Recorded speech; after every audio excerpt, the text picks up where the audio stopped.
Time Warner Cable, your connection to the future.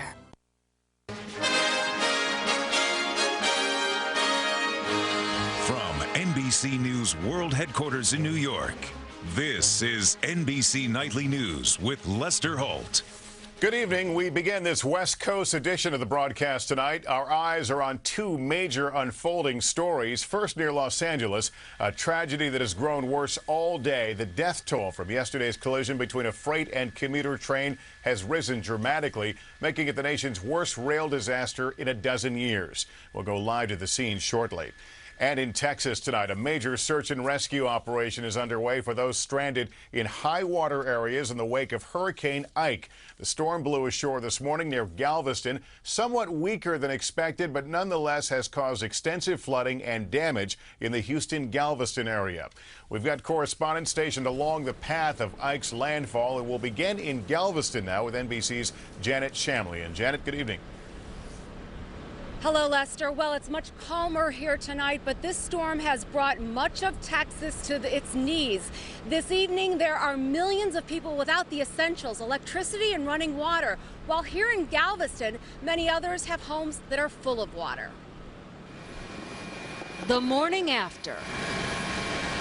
This is what the region woke up to after a storm almost as big as Texas itself plowed into Galveston with winds that flattened buildings and water that buried the island. It was pretty horrendous. The windows were blown out of the apartment. Houston, miles inland, was next, shattering skyscraper windows and leaving as many as 4 million without power, essentially shutting down the nation's fourth largest city. Although the impact in the city of Galveston and the Houston Ship Channel was not quite as bad as the worst case scenario, it was still very substantial. We're talking about surges of 16 feet. A surge that turned the island into a trash can as the storm dumped debris in every direction and sparked at least a dozen fires. The extent of the damage here in Galveston may not be known for several days because a lot of the roads look just like this, like lakes. And for the time being, they are simply impassable. But the skies are clearing, allowing for rescues of those who defied evacuation orders, like the couple who rode out the storm perched on a pier. We still had generator running, then the power went out and we went down to check the breakers and the whole first floor was gone. A hurricane officials say was the worst to hit the island since the one that remains the nation's largest natural disaster, the storm of 1900. This one was bad. It was the longest, slowest hurricane I've ever experienced. Linda Marie Ritzman spent the day walking her neighborhood, still a little in shock. Everyone's just walking around to kind of assess it right now. So I don't even know what time it is. The causeway leading to Galveston is now closed, and there's a curfew through Monday. Just stay home. Just be patient. Stay in your house, and don't go out too early until it's safe to do so. Starting today, the state's largest rescue and recovery effort ever, and for some, hindsight. I knew it was going to come, ma'am, and I knew it was going to get bad, but it was too late to get out and go where I wanted to go. It was too late. While Ike has moved on, Galveston and Houston won't be able to do that for some time. The storm has claimed what authorities say are a handful of lives, but they admit they have not been to all the neighborhoods here in Galveston. And Lester, it is possible that more victims will be found. All right, Janet Shamley, and tonight, thank you. And while Galveston took the first hit, as Janet just noted, right up the road, Houston also stood directly in Hurricane Ike's path as it came ashore. Tonight, the area has the scars to prove it. NBC's Don Teague is just outside the city in Clear Lake. Don? Well, outside the city, Lester, but inside our hotel to show you the power of the winds that tore through here at more than 100 miles an hour overnight. They basically destroyed the lobby of this hotel and caused serious damage to the outside as well. All across Houston and its suburbs, there is a lot of cleaning up to do. For more than 4 million people in Houston and its suburbs, last night was a rough ride. The front part went down, and then a little bit later on, we had gotten this car right here. Hurricane Ike savaged the city with winds of more than 100 miles per hour, drenching rain, and a storm surge that left neighborhoods near bodies of water underwater. We just hunkered down, got everything up off the floor, and we could, sat back and let it come. All you can do. In downtown Houston, firefighters fought wind and fire.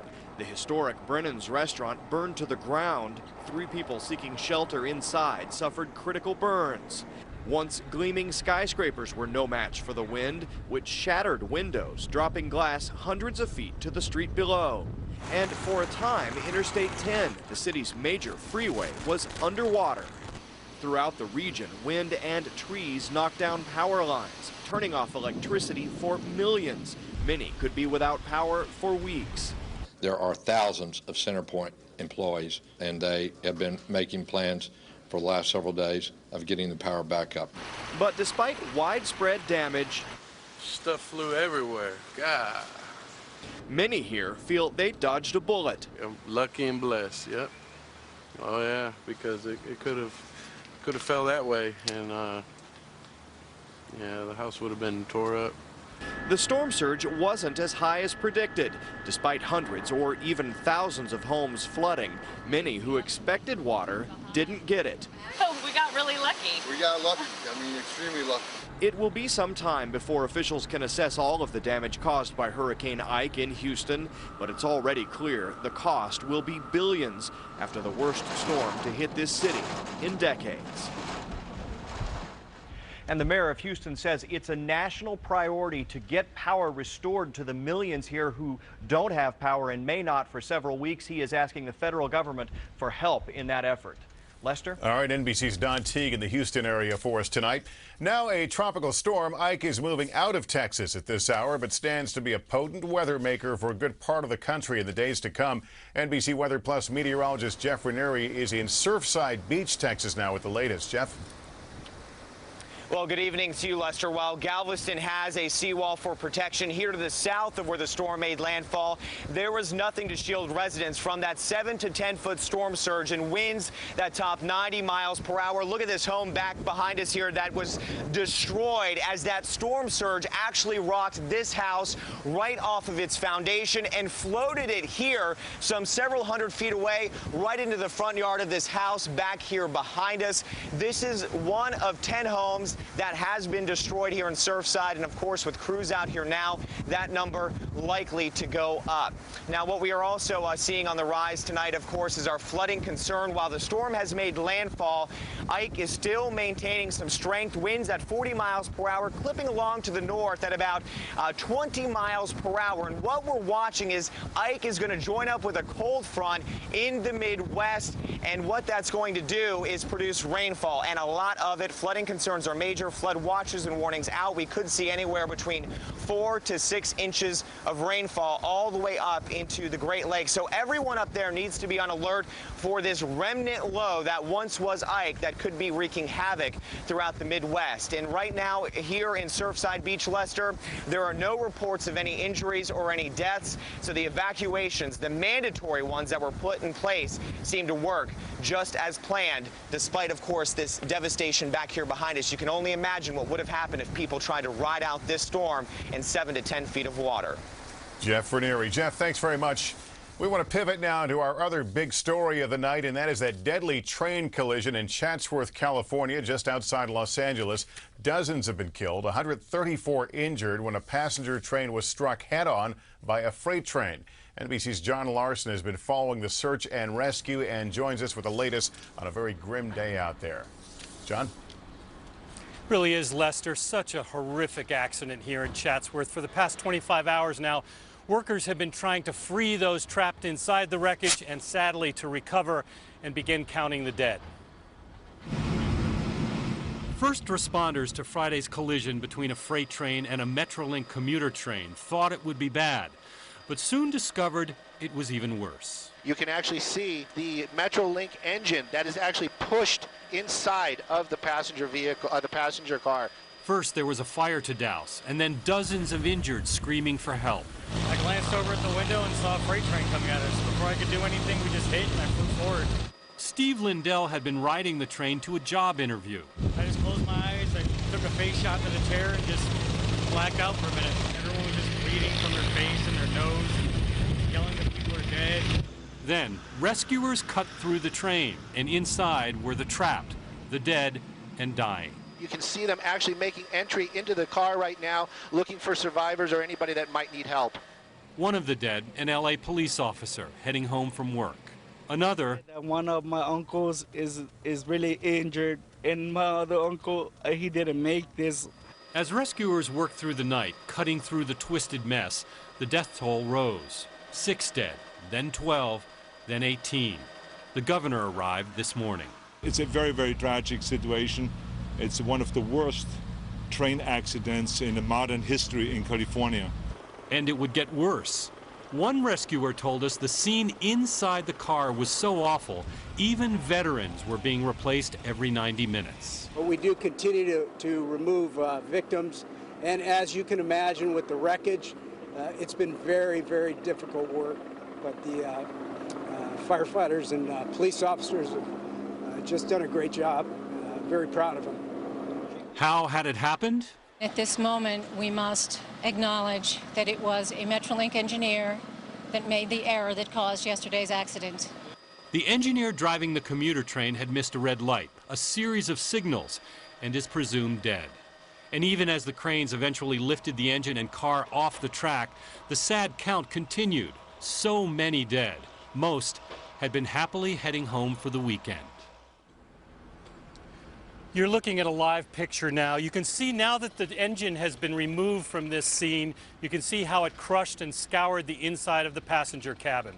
Just within the last hour, they tell us now that 25 people have perished as a result of this accident, and there are dozens more tonight in critical condition fighting for the lives in local hospitals. Lester? What an amazing and awful scene there. John Larson, thanks very much. And also there tonight is NBC's Tom Costello, who is following the investigation. Good evening, Tom. What have you learned? Hi, Lester. A 14-member NTSB team is already on the ground here. They have already recovered 2 data recorders from that commuter train, as well as video and data recorders from the freight train, the Union Pacific freight train. These 2 trains were supposed to be on the same track. That's normal, but one of them was supposed to pull off and let the other one pass. Metrolink, as you heard, says its own computer and sensor data already show that its engineer caused this accident because he ran a series of red lights at a nearby signal about 100 yards down the track. The question for the NTSB is why? We've heard reports of what Metrolink believes happened, but our process is to look at everything before we rule anything in or out, which means we're going to look at the track, we're going to look at the signals, we're going to look at the equipment itself, we will look at operations, we will look at human performance. We know that this employee, this engineer, was a subcontract employee. He'd been driving, working for Metrolink since 1996. He knew this track very well. So what happened? What went wrong? Was he distracted? Was he using a cell phone or text messaging? Was he for some reason disabled? Was he under the influence of drugs or alcohol? Or was he physically unable to stop the train? Was there a mechanical problem of some sort? We know the conductor survived the crash on board Metro Rail. He was supposed to be in constant contact with the engineer. What did he see? And what about the 3 people on board the freight train, the crew that survived? Investigators will be talking to all of those men to ask them what they believe happened, what they saw in the lead up to what has turned out to be the worst rail disaster in this country in 12 years. Lester? All right, NBC's Tom Costello in California for us tonight. Tom, thanks. When we come back here tonight, they were warned to leave but chose to stay tonight. Why they're wishing they had listened to the warnings.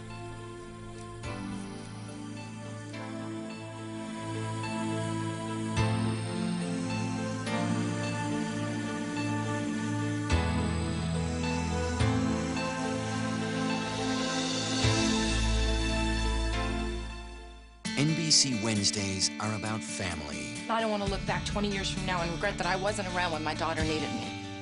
Wednesdays are about passion. You're still in love with that man, aren't you? Wednesdays are about starting over. I did everything I could to keep myself from coming over here. But mostly, Wednesdays are about friends. You get a gift like that, you gotta pay attention. Get together for Lipstick Jungle, Wednesday, September 24th on NBC. My name is Edward.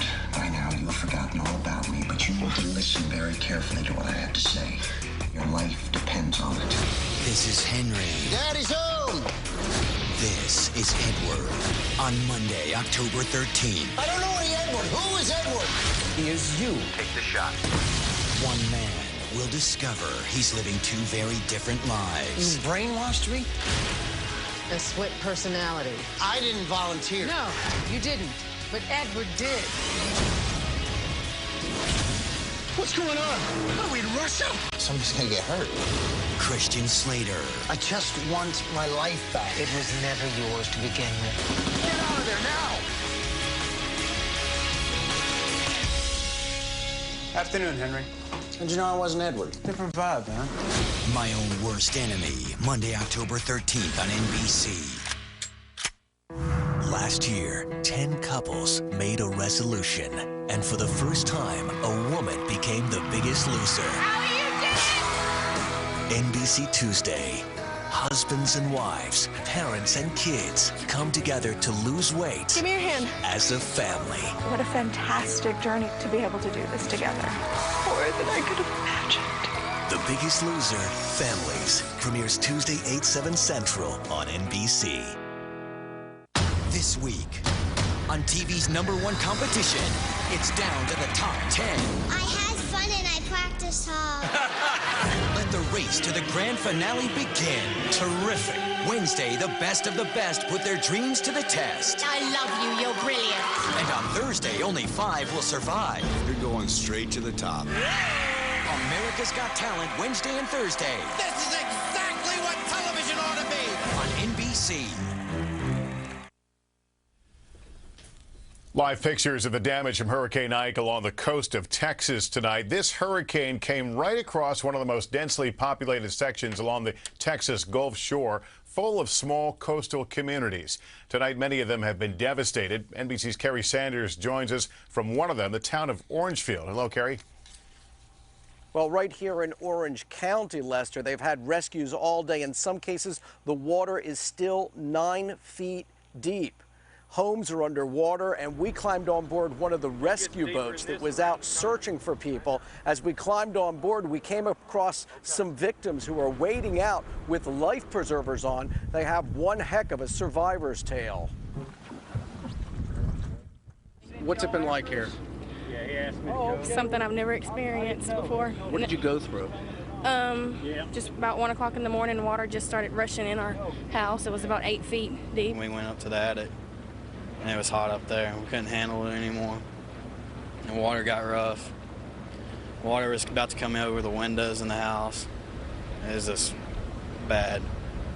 I don't want to do it again. And when that water came in, did you realize at that point it wasn't going to stop? It was just going to keep rising and rising? It was coming in fast. Like in less than a minute, it came in like a foot. That's how fast it was coming. It's bad. Did you call for help? Yeah, and they said tie your ID to your ankle and grab an ice chest and just hope to God you get caught, or so they can identify you if you die. What did you think at that point? I was mad. Mad at them or mad at yourself? Both. Speak to those people who say at the next hurricane, I'm staying put, I'm not leaving. Run. Don't think twice, run. You feel lucky to be here alive on your way home on a boat? Yes. Really lucky. Really lucky.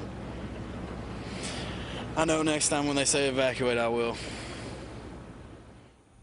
2 survivors who are very lucky to be alive tonight, high and dry, getting some warm food. Lester? And they give folks a lot to think about next time they face this sort of thing. Kerry Sanders, thanks very much.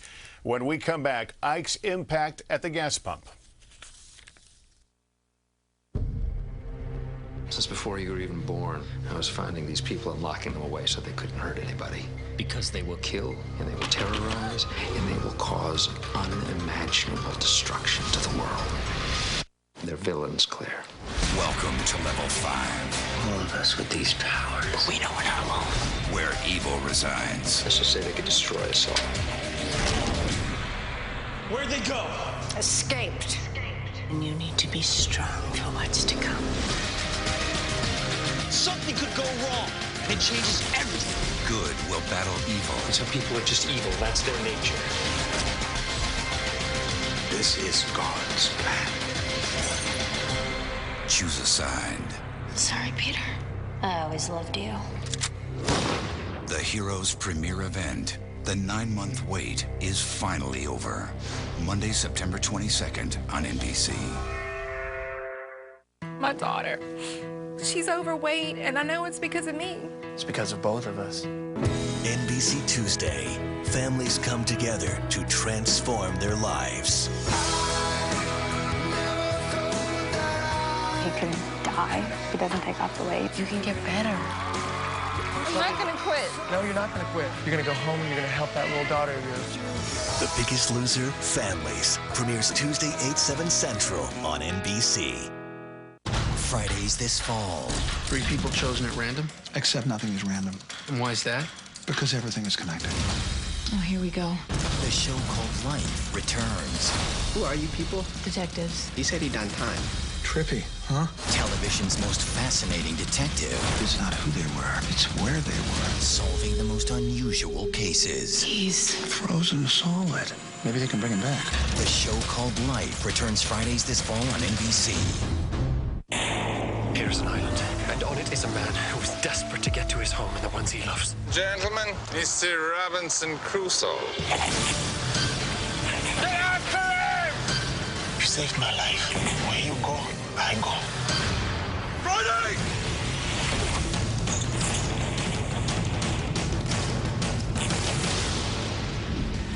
You will see me again.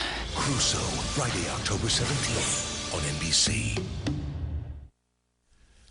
Tonight, the U.S. Energy Department announced it stands ready to release emergency oil supplies due to Hurricane Ike. The storm's approach shut down Gulf Coast oil production and has already caused gas prices to spike. So what might we expect now at the pump? CNBC's Scott Cohn is with us tonight from Clear Lake, Texas. Hi, Scott. Hi, Lester. It's a fair bet you will pay more at the pump because the same storm surge that pushed this boat to where it doesn't belong also swamped the heart of the U.S. energy industry. Tonight, 2 oil rigs are adrift in the Gulf of Mexico, according to federal officials. But more critical, refineries, 14 refineries shut down ahead of Hurricane Ike, damage still being assessed. But even the refineries that were able to stay open are having trouble because they can't get any crude oil to process because all the oil rigs in the Gulf of Mexico are still down. Also down the pipelines that supply gasoline to the rest of the country. Since the storm, the average price nationwide of a gallon of regular is already up 8 cents. Shell is warning its dealers against price gouging, and even if there is no major damage to the refineries, and we don't know that yet, it could be weeks before the system is back up and running again, which means supply and demand, you will pay more. Lester? Sounds like we're all feeling a little bit of Ike's reach tonight. Scott Cohn for us tonight. Thank you. On the campaign trail today, there were thoughts and prayers for those along the Gulf Coast. GOP vice presidential candidate Sarah Palin urged a crowd in her home state of Alaska to help hurricane relief efforts. Palin is now off on the first campaign swing on her own. Tonight, she is at a rally in Nevada. In New Hampshire today, Democratic presidential candidate Barack Obama asked his supporters to send donations to hurricane victims and noted that many people were suffering through quiet storms of their own. He then shifted to an aggressive attack on Republican candidate John McCain, saying he was out of touch and would do little to improve economic conditions. More on the race for president tomorrow on Meet the Press. Former New York City Mayor Rudolph Giuliani and Senator Charles Schumer will be Tom Brokaw's guests. When we come back here tonight, a tale of 2 families who fought to save their homes from Ike. I got to hear we had Dateline takes you inside a terror cell's deadly plot. How close was this? a couple of weeks or less. All new Dateline Monday, 10/9 Central, only on NBC. Heroes, September 22nd on NBC. Mondays this fall. Henry is a happily married man. Edward, on the other hand, is a cold-blooded government operative. One man, 2 very different lives, and they don't even know it. Edward. My name's Henry. I don't know any Edward. Who is Edward? I don't know anything about it. You seem like a smart man. Let's pretend you are two smart guys. What would the other smart guy do? You ever have dreams where people call you by another name, Doc? I'll stick with you, Henry. It doesn't make any sense. We'll figure out what went wrong and we will fix it. Somebody's gonna get hurt.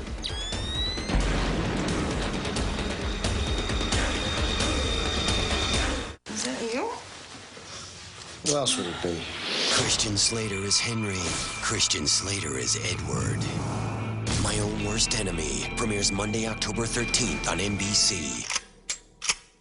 My son and I, Thomas, we both drive cabs. I 100% feel responsible for my family being overweight.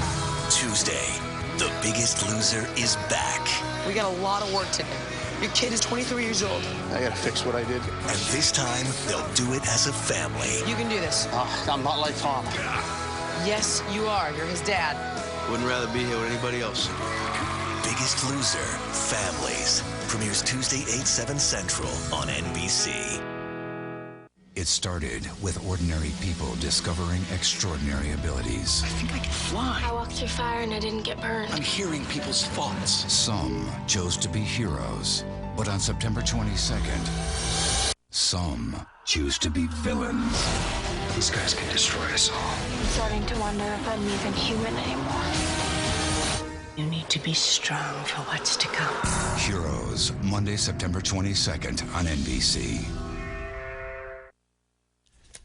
Finally tonight, survivor stories. Two families caught in the fury of Hurricane Ike. They're from Galveston and thought they'd ride the storm out as Ike roared in. NBC's Amy Robach picks up their stories. Floods, fires, and fierce hurricane-force winds. Galveston, Texas faced the worst of Hurricane Ike, and the Longoria family fought through all three threats. First, the water started rising. Okay, what was that like? You were up to your chest, your wife and your son were up to their necks? Something I didn't expect, not so quickly. And we just did what we had to do as long as we could, because we wasn't expecting this kind of a surge. You thought you might have to ride it out in the attic at a certain point? Yeah, at a certain point, yeah, when it started coming in the house and we couldn't leave. And then I just said, that's it, we can't take it no more. That's when they swam to a neighbor's house, only to flee from fire hours later. The fire was right next to our place where we were staying. The three houses just burned down to the ground, and the fire was just shooting everywhere. We were on the second floor, and it was just, the whole house was full of smoke. Fire and floodwater became a tragic combination in the storm's aftermath. You know, my mom lost her house. Caught a fire over there on 40-something Street. All while Talmadge Miller and his wife lost the battle against the rising storm surge. The water came in, we took buckets and stuff, and we tried to let water out. Then water came back in, and we just collapsed in the bed because we got tired. Many of the residents who chose to ride out Hurricane Ike say they had done it plenty of times before with other storms, but after the past 24 hours, they all told us this storm was like no other. This is the worst. Category 2, Ike, this is the worst. I've never been in a storm this bad. We made it, and we can live to tell about it, but I'm gonna let other people say, no, don't do it. Don't do it at all. Don't even try it, because it's not worth it. Because everything can be replaced, but life can't. Amy Robach, NBC News, Galveston, Texas. And that is NBC Nightly News for this Saturday. I'm Lester Holt reporting from New York. I'll see you tomorrow morning on Today. Good night.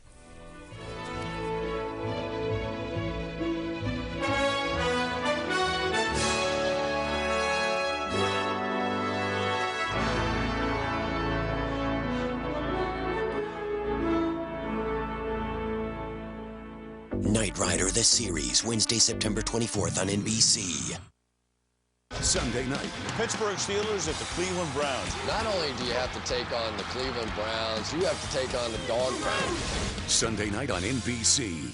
Thursday, September 25th, Angela Bassett joins the cast of ER as television's most honored drama ever comes to a powerful end. Now we're all dead! And in the first episode, a fan favorite draws their final breath. ER's final season begins September 25th on NBC. September is all about saving at the Shop Till You Drive clearance event at your Dodge, Chrysler, and Jeep dealers. We're taking up to 40% off MSRP on 08 Rams to make room for new arrivals. Get up to 28% off MSRP on Grand Cherokee, or get up to 24% off MSRP on Town & Country. Check out our great selection of fuel-efficient vehicles and